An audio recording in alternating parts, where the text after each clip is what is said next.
Saudara-saudari terkasih, apakah saudara sudah memulai hari ini dengan penuh sukacita dan punya niat untuk berbuat baik meskipun kecil?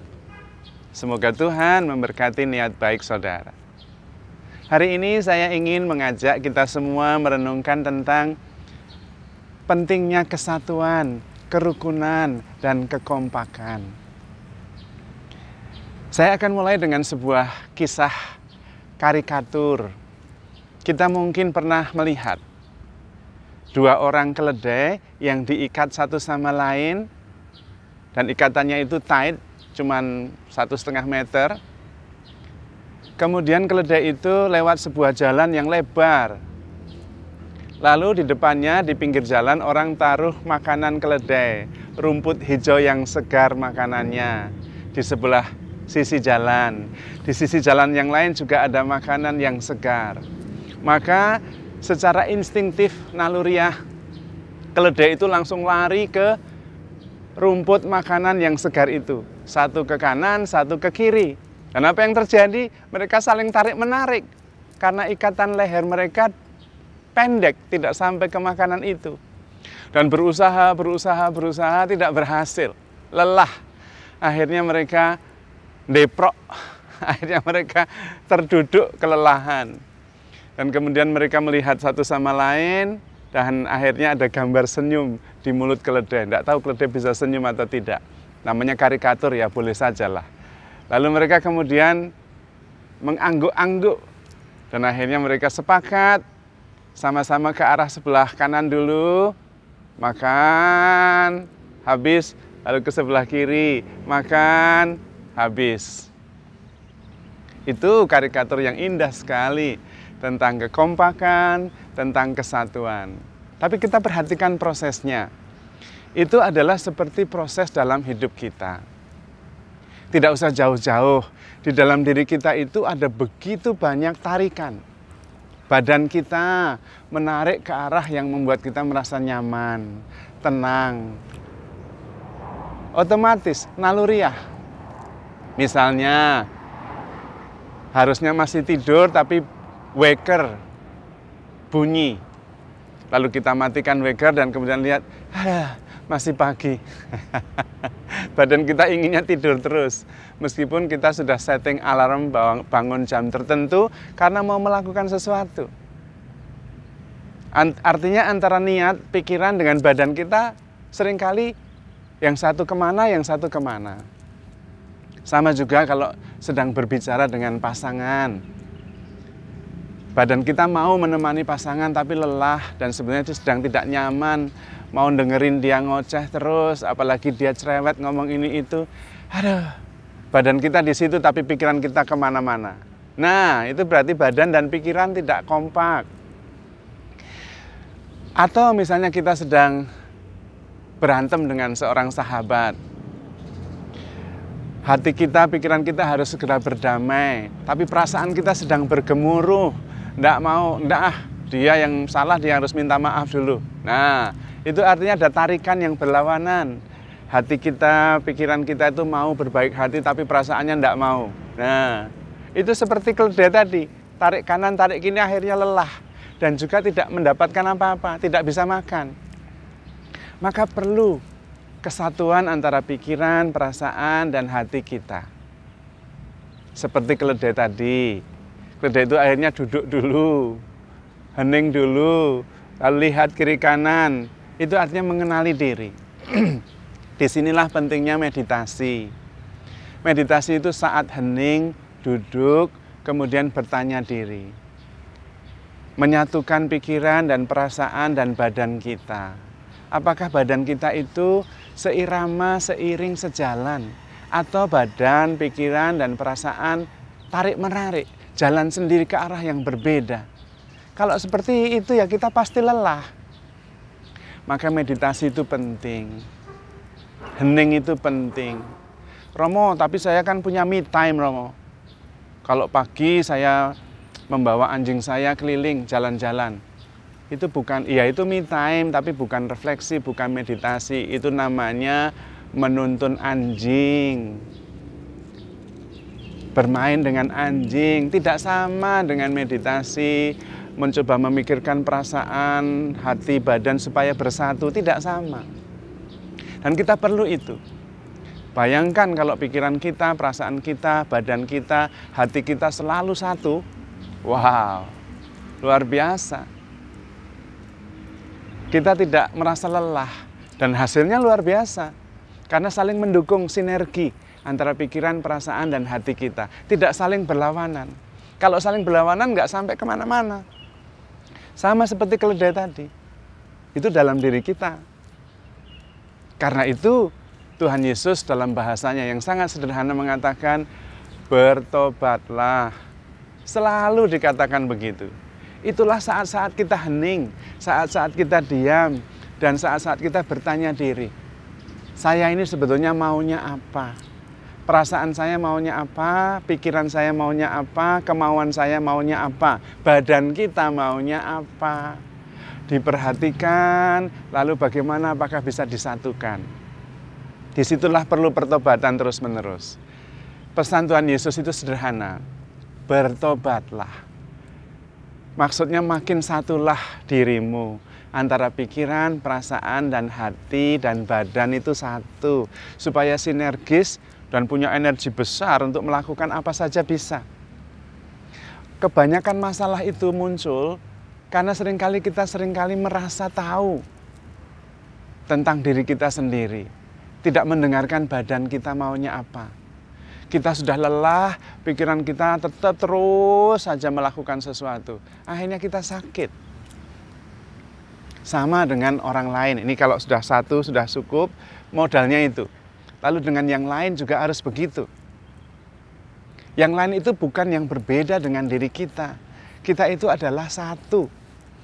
Maka Tuhan Yesus mengatakan, hendaklah kalian satu, menjadi satu seperti Bapa dan aku adalah satu. Supaya dunia satu. Dunia tahu bahwa kalian adalah muridku, yaitu apabila kalian bersatu.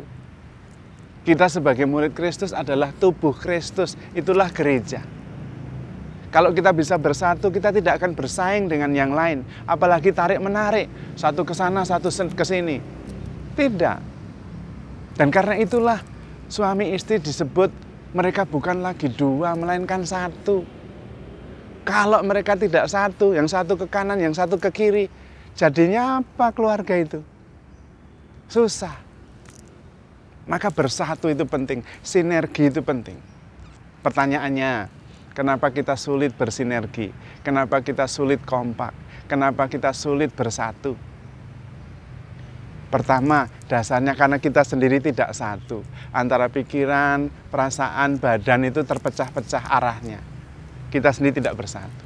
Yang kedua, seringkali kita itu berpikir tahu apa yang baik untuk orang lain. Dan kita ngotot dengan itu, merasa benar. Itu salah paham.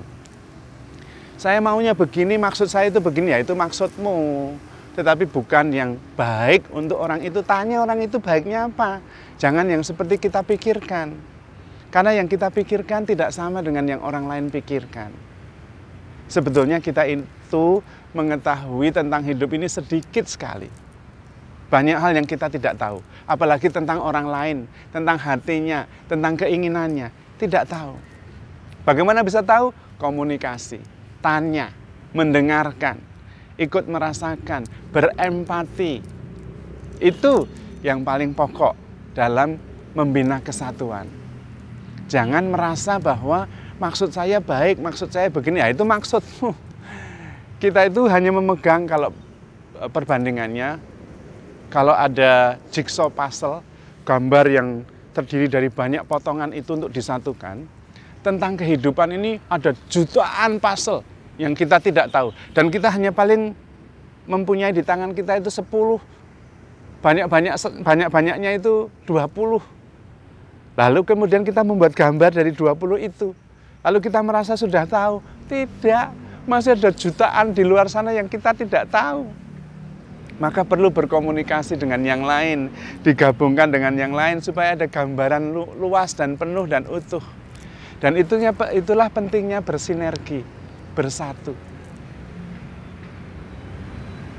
Di dalam surat Rasul Paulus, di dalam surat Kisah Para Rasul, bab 4, Ayat 32 dikatakan, mereka sehati sejiwa.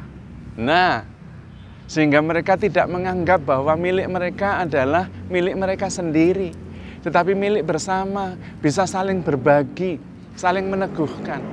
Sehingga tidak ada persaingan atau tarik-menarik ke kiri ke kanan. Mereka bersatu, kompak, sinergis, wow, powerful. Lalu dikatakan di bagian akhir, kesaksian hidup mereka menarik begitu banyak orang, sehingga pada hari itu ditambahkan ribuan orang bergabung dengan mereka. Lihat betapa pentingnya bersatu, sinergi.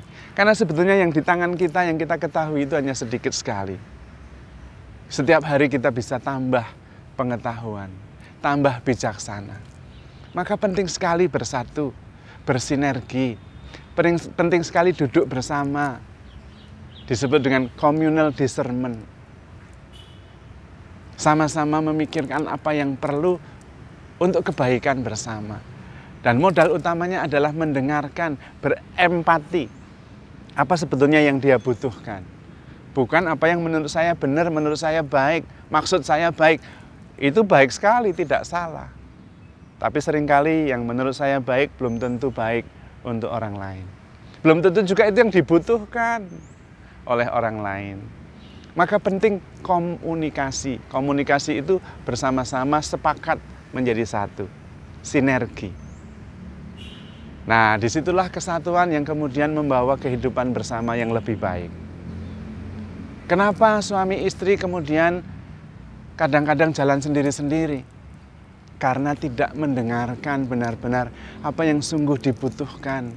Perasaannya, keinginannya yang terdalam, tidak sungguh-sungguh didengarkan. Atau mendengarkan tetapi tidak dengan empati. Atau sekedar komunikasi, pertukaran informasi. Tidak sampai pada pertukaran perasaan, memahami perasaan pasangan, apa yang diinginkan. Dan disitulah persoalannya kemudian. Ya sudahlah, kemudian mencari yang lain supaya lebih tenang. Apapun itu. Dan itu kemudian membuat suami istri tidak makin satu, tetapi makin seperti keledai, satu ke sana, satu ke kiri. Tidak ketemu. Komunikasi adalah sebuah usaha untuk bisa memahami perasaan dan juga berempati dengan yang kita dengarkan. Apa yang sungguh dibutuhkan dan kemudian mengambil tindakan untuk sepakat bersama-sama. Kalau keledai saja bisa belajar, apalagi kita. Maka mari kita belajar untuk sungguh-sungguh terbuka dan menyadari bahwa yang saya ketahui itu hanya sedikit. Tidak perlu ngotot atau ngeyel, tetapi mempunyai empati sehingga bisa menangkap apa yang dimaksudkan dan kita kemudian bisa bersatu. Kalau di dalam diri kita ini semua bersatu antara pikiran, perasaan, badan, dan hati bersatu, kita nyaman, kita utuh, kita merasa penuh. Tetapi kalau pikiran, perasaan, hati, badan kita kemana-mana, ya kita seperti ketarik ke sana, ketarik ke sini, akhirnya kita lelah. Dan bagaimana kalau kita lelah bisa mendengarkan pasangan kita, sahabat kita, anak-anak kita? Tidak bisa. Kita perlu energi cukup untuk berkomunikasi. Tidak emosional, tetapi terbuka. Sehingga kita tidak salah paham. Karena memang kalau kita bisa bersatu, maka tidak ada persaingan, tidak ada tarik-menarik ke arah yang berlawanan. Dan tentu hidup bersama menjadi lebih menyenangkan. Terutama karena kita diberi contoh. Tuhan sendiri memahami kita, mengerti kita, dan berusaha selalu memberikan yang terbaik untuk kita. Karena Tuhan sangat mengasihi kita. Maka, handle yourself with care. Because you are loved. Tuhan memberkati.